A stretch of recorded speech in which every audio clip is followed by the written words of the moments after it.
One of the problems that people have had as scientists is limited access to places where some of the most difficult environmental conditions exist.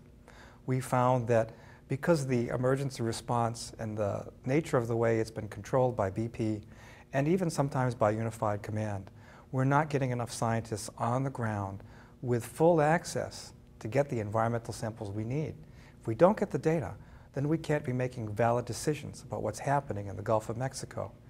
Also, we're trying to get more scientists out there, but now they're being bogged down in bureaucratic paperwork. We received a communication from attorneys working for the National Commission on the BP oil spill and deepwater drilling. We asked if they'd like to see all of our data and all of our methods. What they were really interested in was seeing all of our permits and finding out whether we dotted every I and crossed every T. Well, we had, but the presumption that we hadn't slowed our research down and is now causing other academic researchers to have to go back and check over paperwork when they should be in the Gulf collecting data.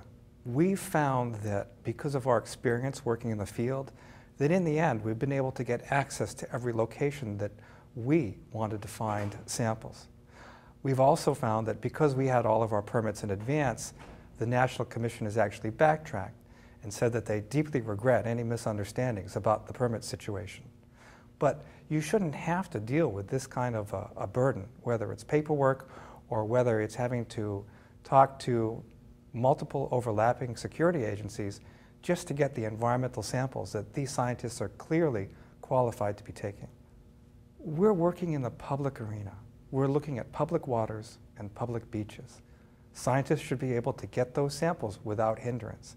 This has not been the history of environmental sampling in the United States. This is something that's been unique to this oil spill.